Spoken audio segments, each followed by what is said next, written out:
तो दोस्तों स्वागत है आपका study with Madan Verma channel में। दोस्तों आपको बता दें कि हमारे द्वारा इस समय पीसीएस प्री 2024 के लिए आपको लगातार जीएस और करंट अफेयर की वीडियो क्लासेस दी जा रही हैं।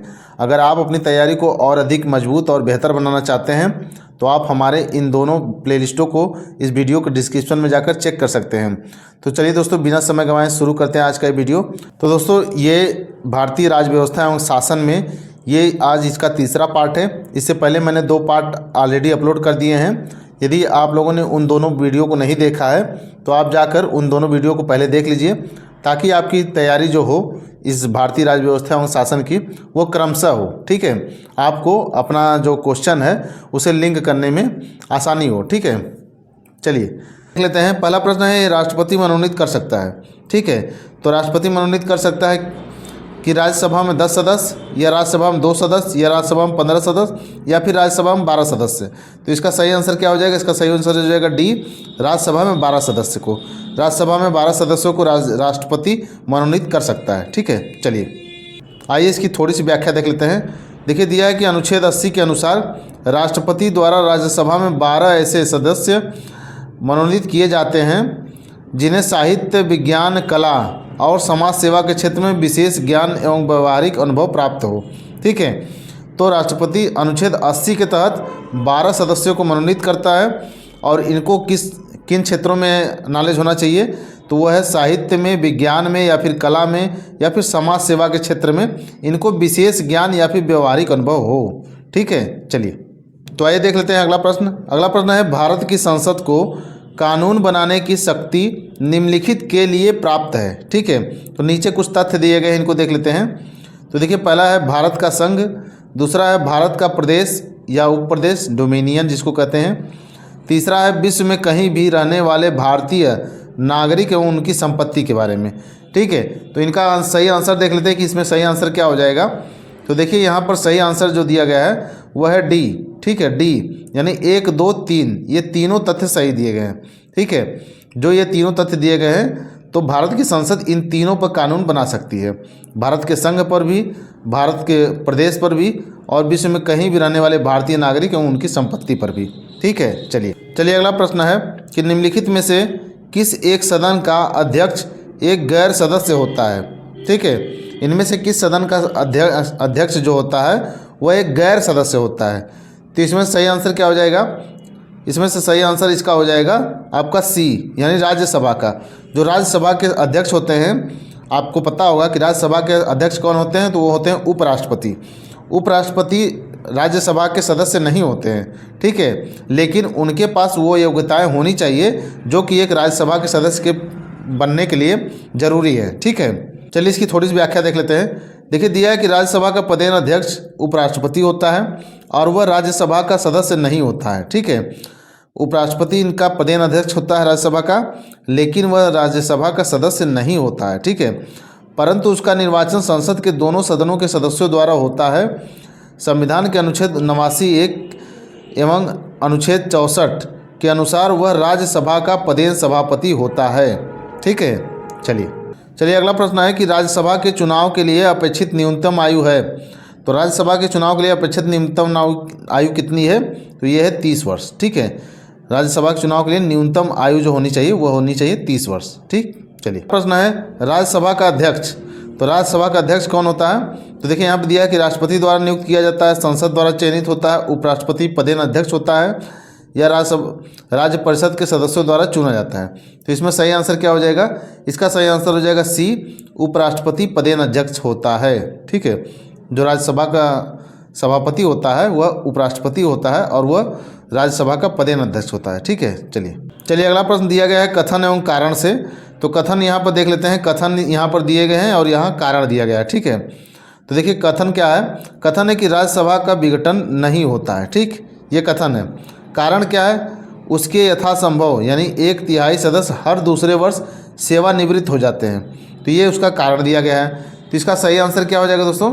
इसका सही आंसर हो जाएगा आपका यहाँ पर ए। ठीक है, ए सही आंसर हो जाएगा, यानी ए और आर दोनों सही है और आर ए की सही व्याख्या करता है। ठीक है, तो जो यहाँ पर कथन और कारण दिया गया है कि राज्यसभा का विघटन नहीं होता है, ये भी सही है। और इसका जो कारण दिया गया है यहाँ पर कि उसके यथासंभव 1/3 सदस्य हर दूसरे वर्ष सेवानिवृत्त हो जाते हैं। ये कारण भी इसका सही दिया गया है। ठीक है, चलिए अगला प्रश्न देख लेते हैं। अगला प्रश्न है कि संविधान के निम्नलिखित अनुच्छेद के अंतर्गत संसद के दोनों सदनों के संयुक्त अधिवेशन का प्रावधान है। यानी किस अनुच्छेद के अंतर्गत दोनों सदनों की संयुक्त अधिवेशन किया जाता है। ठीक है, तो इसका सही आंसर क्या हो जाएगा? इसका सही आंसर हो जाएगा बी, यानी कि 108 के तहत, अनुच्छेद 108 के तहत दोनों सदनों के संयुक्त अधिवेशन का प्रावधान है। ठीक है, चलिए अगला प्रश्न है। अगला प्रश्न फिर से कथन और कारण से है, तो देख लेते हैं। यहाँ पर कथन दिया गया है कि सूचना का अधिकार अधिनियम साधारणतया नौकरशाही में उत्तरदायित्व का मनोभाव बढ़ाने के लिए जिम्मेदार रहा है। ठीक है, ये सूचना के अधिकार के बारे में है। और इसका कारण क्या दिया गया है? कारण में दिया गया है कि इसे वांछित प्रभाव उत्पन्न करने के लिए अभी मीलों तक यात्रा करनी है। ठीक है, इस सूचना के अधिकार का ये कारण दिया गया है। तो आइए देख लेते हैं इसका सही आंसर क्या हो जाएगा। दोस्तों, इसका सही आंसर जो होगा वो हो जाएगा बी। ठीक है, इसका सही आंसर यहाँ पर बी दिया गया है कि ए और आर दोनों सही है, परंतु आर ए का सही व्याख्या नहीं है। ठीक है, तो यहाँ पर बताया जा रहा है कि जो ये कथन और कारण दिए गए हैं ये दोनों अपने आप में सही हैं, लेकिन ये कारण इस कथन का सही स्पष्टीकरण नहीं है। ठीक है, चलिए अगला प्रश्न देख लेते हैं। अगला प्रश्न है कि संसद के अधिकारियों में सम्मिलित है। ठीक है, तो यहाँ देखिए कुछ नाम दिए गए हैं, यानी अध्यक्ष लोकसभा, उपाध्यक्ष लोकसभा, महासचिव लोकसभा और अध्यक्ष राज्यसभा। तो यहाँ इनका पदों के नाम दिए गए हैं। इनमें से कौन कौन से ऐसे पद हैं जो कि संसद के अधिकारियों में सम्मिलित होते हैं। ठीक है, तो आइए इसका आंसर देख लेते हैं। इसका आंसर दोस्तों हो जाएगा आपका डी। ठीक है, यानी कि यहाँ पर सभी चारों लोग ये संसद के अधिकारियों में सम्मिलित होते हैं। ठीक है, तो यहाँ पर जैसे लोकसभा के अध्यक्ष, लोकसभा के उपाध्यक्ष और लोकसभा के महासचिव और राज्यसभा के अध्यक्ष, इन चारों लोगों को संसद के अधिकारियों में सम्मिलित किया जाता है। ठीक है, चलिए आइए अगला प्रश्न देख लेते हैं। अगला प्रश्न है आपका कि भारतीय संविधान के किस अनुच्छेद के अंतर्गत अंतर्राष्ट्रीय समझौतों को प्रभावी बनाने हेतु संसद राज्य सूची के विषय पर कानून बना सकती है। ठीक है, क्या दिया गया है यहाँ पर प्रश्न में कि भारतीय संविधान के किस अनुच्छेद के अंतर्गत अंतर्राष्ट्रीय समझौतों को प्रभावी बनाने हेतु संसद राज्य सूची के विषय पर कानून बना सकती है। ठीक है, तो इसका सही आंसर क्या हो जाएगा दोस्तों? इसका सही आंसर आपका हो जाएगा डी। ठीक है, अनुच्छेद 53 के अंतर्गत, अनुच्छेद 253 के अंतर्गत संसद राज्य सूची के विषय पर कानून बना सकती है। ठीक है, चलिए अगला प्रश्न देख लेते हैं। अगला प्रश्न है कि निम्नलिखित में से कौन सा विषय धन विधेयक के उपबंध में सम्मिलित नहीं किया गया है। ठीक है, इनमें से कौन सा ऐसा विषय है जो कि धन विधेयक के उपबंध में सम्मिलित नहीं किया गया है। तो देखिए यहाँ पर कुछ विषय दिए गए हैं। कर से संबंधित उपबंध, ठीक है, कर से संबंधित उपबंध, उधार लेने से संबंधित उपबंध, संचित निधि तथा आकस्मिकता की अभिरक्षा से संबंधित उपबंध, और अगला है जुर्माने या अर्थदंड से संबंधित उपबंध। ठीक है, तो इसका सही आंसर क्या हो जाएगा? इसका सही आंसर हो जाएगा आपका डी, जुर्माने या अर्थदंड से संबंधित उपबंध जो ये आपके धन विधेयक के उपबंध में सम्मिलित नहीं है। ठीक है, चलिए अगला प्रश्न देख लेते हैं। अगला प्रश्न है कि राज्यसभा में धन विधेयक प्राप्त होने के कितने दिनों के अंदर इसे लोकसभा को वापस किया जाना चाहिए। तो कितने दिनों के अंदर इसे लोकसभा को वापस कर देना चाहिए? इसका सही आंसर क्या हो जाएगा? इसका सही आंसर हो जाएगा बी, यानी 14 दिनों के अंदर अगर धन विधेयक पारित हो या न पारित हो, इसे लोकसभा में वापस किया जाना चाहिए। ठीक है, चलिए थोड़ी सी व्याख्या देख लीजिए। देखिए, दिया गया संविधान के अनुच्छेद 109(1) के अनुसार धन विधेयक राज्यसभा में पूरा स्थापित नहीं किया जा सकता है।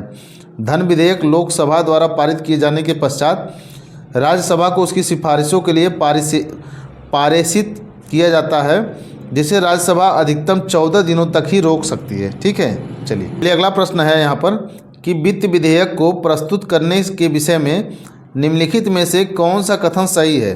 ठीक है, तो वित्त विधेयक को प्रस्तुत करने के विषय में निम्नलिखित में से कौन सा कथन सही है, आइए देख लेते हैं। देखिए यहाँ पर जो सही कथन हो जाएगा उसका सही आंसर हो जाएगा वो होगा डी, यह लोकसभा में प्रस्तुत किया जाता है। ठीक है, ये कहाँ प्रस्तुत किया जाता है? तो लोकसभा में प्रस्तुत किया जाता है। ठीक, चलिए अगला प्रश्न है कि निम्नलिखित में से कौन भारत की लोकसभा और राज्यसभा की संयुक्त बैठक की अध्यक्षता करता है। तो लोकसभा और राज्यसभा दोनों की संयुक्त बैठक की अध्यक्षता कौन करेगा? तो इसका सही आंसर क्या हो जाएगा? इसका सही आंसर हो जाएगा सी, लोकसभा अध्यक्ष। लोकसभा अध्यक्ष इन दोनों राज्यसभा और लोकसभा इन दोनों संयुक्त बैठक की अध्यक्षता लोकसभा के अध्यक्ष करेंगे। ठीक है, चलिए प्रश्न देख लेते हैं। अगला प्रश्न है कि भारत में संसद की लोक लेखा समिति के अध्यक्ष की नियुक्ति की जाती है। तो भारत में संसद की लोक लेखा समिति के अध्यक्ष की नियुक्ति किसके द्वारा की जाती है? इसका सही आंसर हो जाएगा सी, लोकसभा के अध्यक्ष द्वारा। ठीक है, लोकसभा के अध्यक्ष द्वारा लोक लेखा समिति के अध्यक्ष की नियुक्ति की जाती है। ठीक है, चलिए अगला प्रश्न है कि लोक लेखा समिति में निम्नलिखित सदस्य होते हैं। ठीक है, अब देखिए यहाँ लोकसभा दिया गया है, यहाँ राज्यसभा, यहाँ कुल दिया गया है। ठीक, तो लोकसभा से कुल कितने सदस्य होते हैं, राज्यसभा से कुल कितने सदस्य होते हैं, ये आपको बताना है। तो लोक लेखा समिति में कुल कितने सदस्य होते हैं, इसका सही आंसर क्या हो जाएगा? इसका सही आंसर हो जाएगा बी, यानी लोकसभा से आपके यहाँ 15 सदस्य होते हैं, राज्यसभा से यहाँ 7 सदस्य होते हैं, और टोटल जो सदस्य होते हैं उनकी संख्या होती है 22। 15 7 22। ठीक है, चलिए अगला प्रश्न देख लेते हैं। अगला प्रश्न है कि संविधान के किस अनुच्छेद के अंतर्गत न्यायालयों द्वारा संसद की कार्रवाइयों की जांच करना प्रतिबंधित किया गया है? ठीक है, तो कौन सा ऐसा अनुच्छेद है जिसके द्वारा न्यायालय संसद की कार्रवाइयों की जांच नहीं कर सकता है, प्रतिबंधित किया गया है? ठीक है, चलिए इसका सही आंसर देख लेते हैं। इसका सही आंसर हो जाएगा आपका बी, अनुच्छेद 122 के तहत। ठीक है, अनुच्छेद 122 के तहत न्यायालय संसद की कार्रवाइयों की जांच नहीं कर सकता है। ठीक है, चलिए अगला प्रश्न देख लेते हैं। अगला प्रश्न है कि सर्वोच्च न्यायालय में एक मुख्य न्यायाधीश के अतिरिक्त कितने न्यायाधीश होते हैं? ठीक है, अब देखिए ये प्रश्न कब का पूछा गया है? यह प्रश्न पूछा गया है 2007 का। ठीक है, तो 2007 में यह प्रश्न पूछा गया और यहाँ पर घटनाचक्र ने स्टार लगाया है। तो आइए इसकी व्याख्या देख लेते हैं। देखिए इसकी व्याख्या में दिया गया है कि प्रश्नकाल के दौरान एक मुख्य न्यायाधीश के अतिरिक्त अन्य न्यायाधीशों की संख्या 25 थी। ठीक है, अन्य न्यायाधीशों की संख्या 25 थी, जिसे 2008 के अधिनियम फरवरी 2009 में अधिसूचित के द्वारा बढ़ाकर 30 कर दिया गया है। ठीक है, 2008 में इसे बढ़ाकर कितना कर दिया गया है? 2008 में बढ़ाकर इसे 30 कर दिया गया है। ठीक है, उच्चतम न्यायालय की न्यायाधीशों की संख्या विशेष अधिनियम 2019 के अनुसार। ठीक है, अब देखिए 2019 के अनुसार कितनी संख्या कर दी गई है? तो संशोधन करके 2019 के अनुसार वर्तमान में सर्वोच्च न्यायालय में मुख्य न्यायाधीश समेत कुल न्यायाधीशों की संख्या 34 है, यानी 33 + 1 है। ठीक है, हो गई है। तो इस समय अगर देखा जाए तो आपके सुप्रीम कोर्ट में कितने न्यायाधीश हैं? कुल टोटल 34 हैं, जिसमें आपके एक मुख्य न्यायाधीश है और 33 उनके मुख्य सहायक न्यायाधीश हैं। ठीक है, चलिए अगला प्रश्न देख लेते हैं। अगला प्रश्न है कि भारत के सर्वोच्च न्यायालय के कार्यवाहक मुख्य न्यायाधीश की नियुक्ति करता है। तो देखिए सर्वोच्च न्यायालय के कार्यवाहक मुख्य न्यायाधीश की नियुक्ति कौन करता है? इसका सही आंसर क्या हो जाएगा? सी, राष्ट्रपति। ठीक है, चलिए अगला प्रश्न देख लेते हैं। अगला प्रश्न है कि भारत के सर्वोच्च न्यायालय के कार्यवाहक मुख्य न्यायाधीश की नियुक्ति करता है। तो भारत के सर्वोच्च न्यायालय के कार्यवाहक मुख्य न्यायाधीश की नियुक्ति कौन करेगा दोस्तों? इसका सही आंसर हो जाएगा सी, राष्ट्रपति करता है। ठीक है, चलिए अगला प्रश्न देख लेते हैं। अगला प्रश्न है आपका कि सर्वोच्च न्यायालय के न्यायाधीशों की नियुक्ति की जाती है राष्ट्रपति के द्वारा। ठीक है, अब यहाँ देखिए क्या क्या दिया गया है तथ्य जो है कि राज्यसभा द्वारा अनुमोदित किए जाने पर, ठीक है, लोकसभा की सलाह पर, प्रधानमंत्री की सलाह पर, सर्वोच्च न्यायालय के मुख्य न्यायाधीश से परामर्श के साथ। ठीक है, तो यहाँ देखिए क्वेश्चन में क्या दिया गया है कि सर्वोच्च न्यायालय के न्यायाधीशों की नियुक्ति की जाती है राष्ट्रपति के द्वारा। देखिए इसका सही आंसर हो जाएगा डी, सर्वोच्च न्यायालय के मुख्य न्यायाधीश से परामर्श के साथ। ठीक है, यानी अगर राष्ट्रपति को सर्वोच्च न्यायालय में अन्य न्यायाधीशों की नियुक्ति करना होगा तो उसमें वो मुख्य न्यायाधीश के परामर्श के साथ उनकी नियुक्ति करेगा। ठीक है, चलिए अगला प्रश्न देख लेते हैं। अगला प्रश्न है आपका भारतीय संविधान का कौन सा अनुच्छेद संवैधानिक विवाद में सर्वोच्च न्यायालय के अपीलीय क्षेत्राधिकार से संबंधित है। ठीक है, तो यहाँ देखिए दिया गया है कि कौन सा अनुच्छेद है जो संवैधानिक विवाद में सर्वोच्च न्यायालय के अपीलीय क्षेत्राधिकार से संबंधित है। तो इसका सही आंसर क्या हो जाएगा? इसका सही आंसर हो जाएगा आपका सी, अनुच्छेद 134A को मिलाकर अनुच्छेद 132 को पढ़ना। अनुच्छेद 134 को अगर अनुच्छेद 132 साथ मिलाकर पढ़ लेते हैं तो ये सर्वोच्च न्यायालय के अपीलीय क्षेत्राधिकार से संबंधित होता है। ठीक है, चलिए अगला प्रश्न देख लेते हैं। अगला प्रश्न है कि भारत में संविधान की मूल संरचना के सिद्धांत का स्रोत है। तो भारत में संविधान की मूल संरचना के सिद्धांत का स्रोत क्या है? तो ये है आपका बी, न्यायिक व्याख्या। ठीक है, न्यायिक व्याख्या जो है ये संविधान की मूल संरचना के सिद्धांत का स्रोत है। ठीक है, चलिए इसकी थोड़ी सी व्याख्या देख लेते हैं।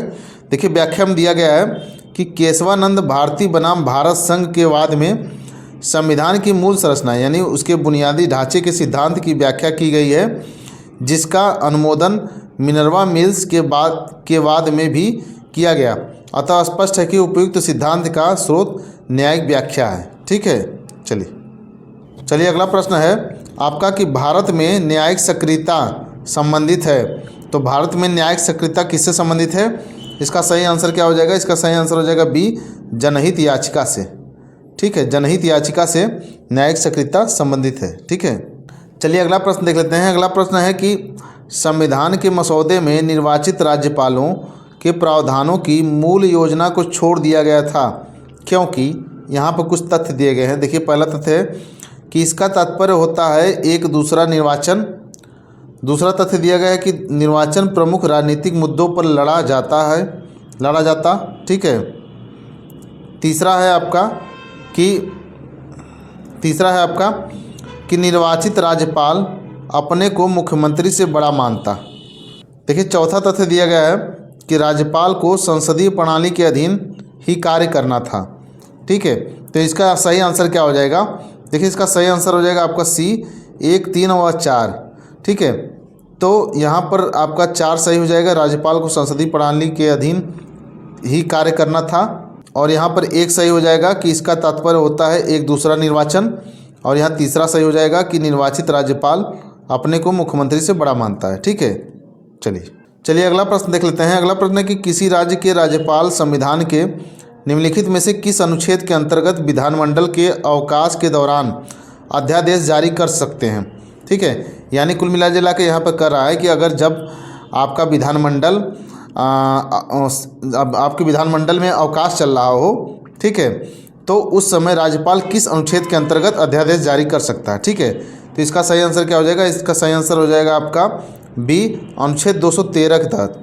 ठीक है, अनुच्छेद 213 के तहत राज्यपाल जब विधानमंडल में अवकाश चल रहा हो, ठीक है, उसका सत्र न चल रहा हो, तो राज्यपाल अध्यादेश जारी कर सकता है अनुच्छेद 213 के तहत। ठीक है, चलिए अगला प्रश्न देख लेते हैं। अगला प्रश्न है कि किस राज्य विधानसभा की सर्वाधिक सदस्य संख्या है।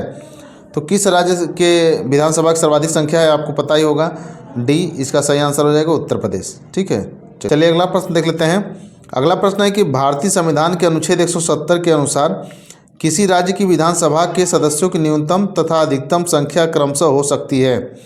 तो किसी राज्य की विधानसभा की बात कर रहा है। ठीक है, किसी राज्य की विधानसभा के सदस्यों की न्यूनतम और अधिकतम संख्या कितनी हो सकती है? तो इसका सही आंसर क्या हो जाएगा? इसका सही आंसर हो जाएगा डी, 60 से लेकर 500 तक। यानी न्यूनतम 60 होगी और अधिकतम कितनी होगी? ये 500 होगी।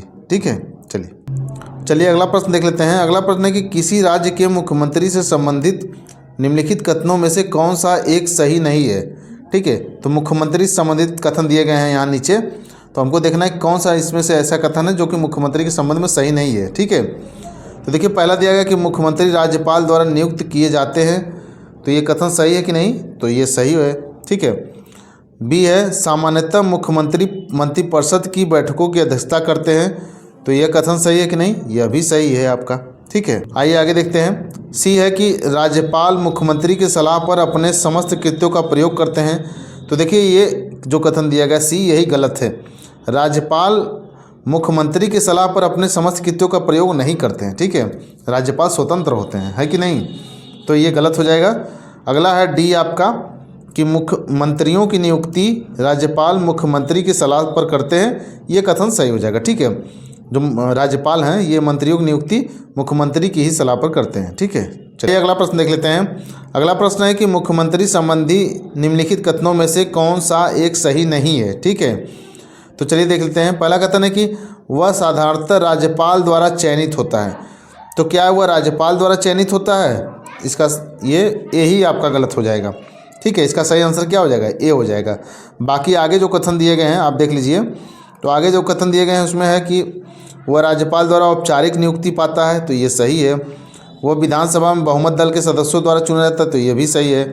ठीक है, आगे है आपका कि उसका पद पर बना रहना बहुत से कारकों पर निर्भर करता है, तो ये भी सही है। ठीक है, ये इसका सही आंसर हो जाएगा, ये गलत है। ठीक है, चलिए अगला प्रश्न है कि राज्य विधानमंडल की बैठक आयोजित करने के लिए कोरम, ठीक है, जिसको कहते हैं गणपूर्ति, क्या है?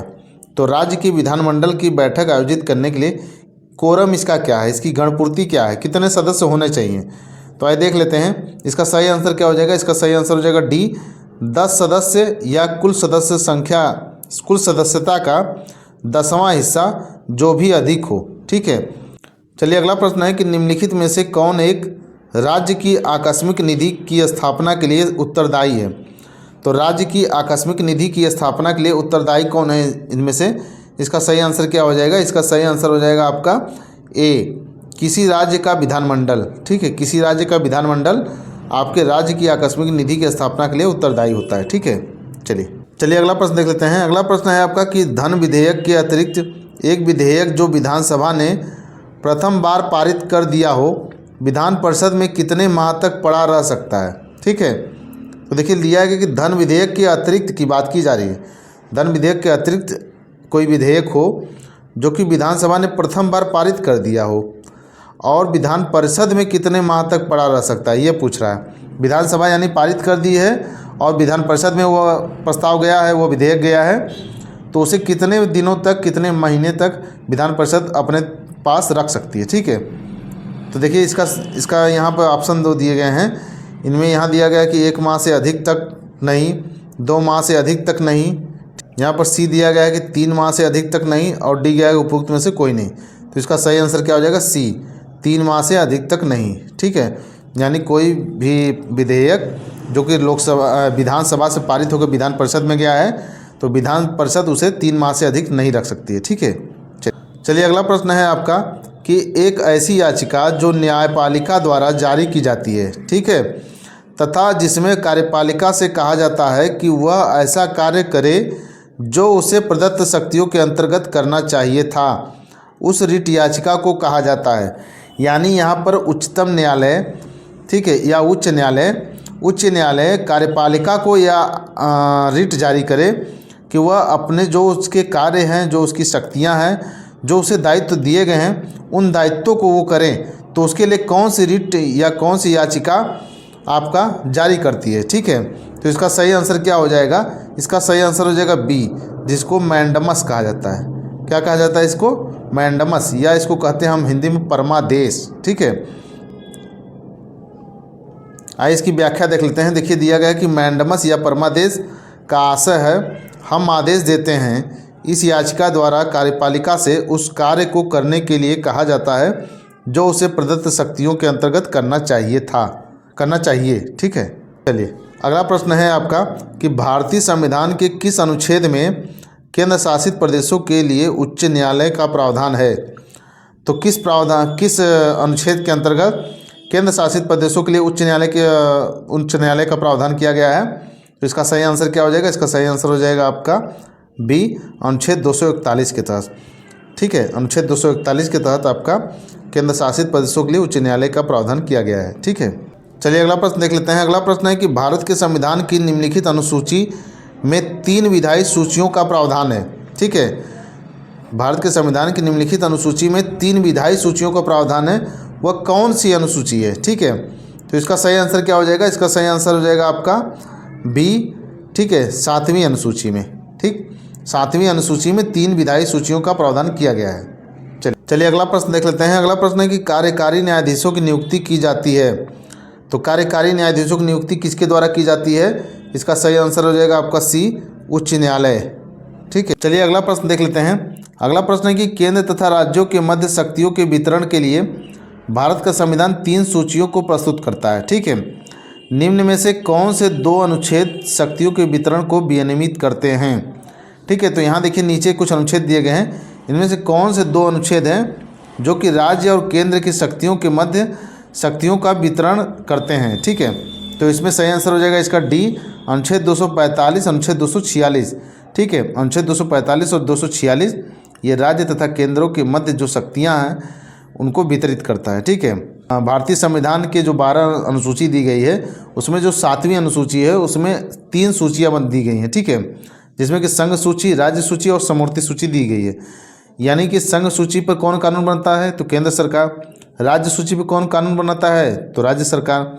इसी प्रकार समवर्ती सूची पर कौन कानून बनाता है, तो दोनों बना सकते हैं उस पर। ठीक है। अगला है कि वे विषय जिन पर केंद्र व राज्य सरकार दोनों कानून बना सकती हैं उल्लिखित है।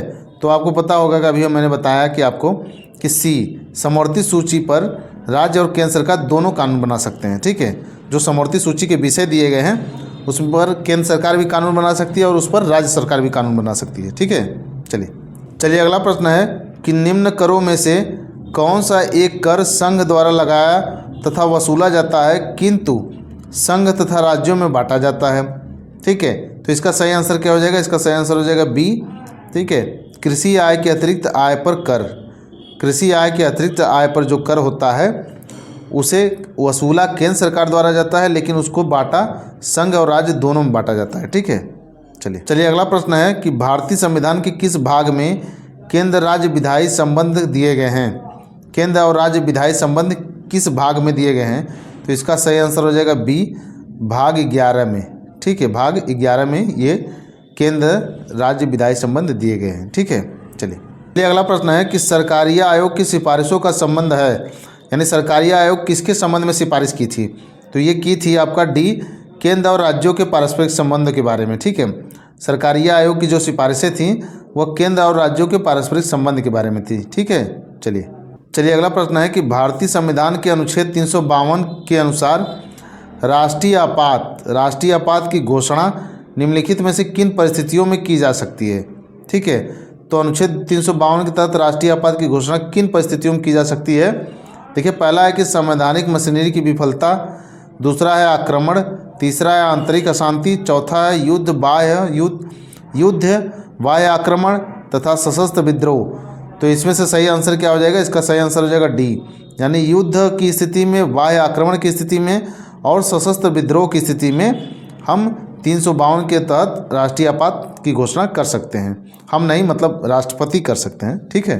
चलिए इसकी थोड़ी सी व्याख्या देख लीजिए। देखिए, दिया है कि राष्ट्रपति अनुच्छेद 352 के तहत युद्ध, बाह्य आक्रमण या सशस्त्र विद्रोह की स्थिति में राष्ट्रीय आपातकाल अनुच्छेद, ठीक है, राष्ट्रीय आपातकाल लगा सकते हैं। और दिया गया कि अनुच्छेद 356 के तहत राज्यों में संवैधानिक तंत्र की विफलता की स्थिति में राष्ट्रपति शासन लगा सकते हैं। और अनुच्छेद 360 के अंतर्गत, ठीक है, अनुच्छेद 360 के तहत आर्थिक संकट की स्थिति में वित्तीय आपातकाल की घोषणा की जा सकती है। ठीक है। चलिए अगला प्रश्न है कि भारतीय संविधान के किस अनुच्छेद के अंतर्गत किसी राज्य में राष्ट्रपति शासन लागू किया जा सकता है। तो अभी आपने ऊपर पढ़ा था अनुच्छेद 356 के तहत। ठीक है। अनुच्छेद 356 के तहत किसी भी राज्य में राष्ट्रपति शासन लागू किया जा सकता है। ठीक है। अगला प्रश्न है कि आपातकाल में किसी राज्य विधानसभा की अवधि बढ़ाई जा सकती है। तो आपातकाल की स्थिति में किसी राज्य विधानसभा की अवधि कितनी बढ़ाई जा सकती है, तो इसका सही आंसर क्या हो जाएगा, अच्छा, किसके द्वारा बढ़ाई जा सकती है। ठीक है। इसका सही आंसर क्या हो जाएगा, बी, संसद द्वारा। ठीक है। राज्य की विधानसभा की समय अवधि बढ़ाई जा सकती है, संसद द्वारा बढ़ाई जा सकती है। ठीक है। आइए इसकी व्याख्या देख लेते हैं। देखिए, दिया गया है कि संविधान के अनुच्छेद 172(1) के परंतु के अनुसार आपात उद्घोषणा प्रवर्तन की अवस्था में संसद विधि द्वारा किसी राज्य विधानसभा की अवधि एक बार में 1 वर्ष, ठीक है, कितना, एक बार में 1 वर्ष, ठीक, के लिए बढ़ा सकती है, किंतु आपात उद्घोषणा के प्रवर्तन में न रह जाने पर किसी भी दशा में उसका विस्तार 6 मास की अवधि से अधिक नहीं होगा। ठीक है। अगर आपात की उद्घोषणा के प्रवर्तन नहीं, यानी आपात की उद्घोषणा खत्म हो गई है, तो फिर उसकी किसी भी दशा में उसे 6 महीने से अधिक उस अवधि को नहीं बढ़ाया जा सकता है। ठीक है। चलिए अगला प्रश्न है कि निम्नलिखित में से कौन एक भारतीय संविधान के अंतर्गत आपात की उद्घोषणा का आधार नहीं हो सकता है। ठीक है। तो इसमें से कौन सा सही आंसर हो जाएगा। देखिए, युद्ध पे तो हो ही सकता है, बाह्य आक्रमण पे भी हो सकता है और सशस्त्र विद्रोह पे भी हो सकता है। तो यहाँ पर आंतरिक अशांति के आधार पर यह आपात उद्घोषणा नहीं हो सकती है। ठीक है। चलिए अगला प्रश्न है कि निम्नलिखित में से कौन सा अनुच्छेद भारत के राष्ट्रपति द्वारा वित्त आयोग की नियुक्ति से संबंधित है, यानी किस अनुच्छेद के अंतर्गत राष्ट्रपति वित्त आयोग की नियुक्ति करता है। ठीक है। तो इसका सही आंसर क्या हो जाएगा, इसका सही आंसर हो जाएगा आपका सी, अनुच्छेद 280 के तहत। ठीक है। चलिए तो चलिए दोस्तों, आज की इस वीडियो में बस इतना ही। अगर हमारी ये वीडियो आपको पसंद आई हो तो प्लीज़ कमेंट बॉक्स में रिप्लाई ज़रूर किया करिए। और हाँ, अगर आप हमारे इस चैनल पर नए हो तो हमारे इस वीडियो को लाइक कर, चैनल को सब्सक्राइब कर, बेल आइकन को प्रेस कर ऑल पर क्लिक कर दीजिएगा, ताकि आप सब तक हमारी वीडियो की नोटिफिकेशन पहुँचती रहे। धन्यवाद।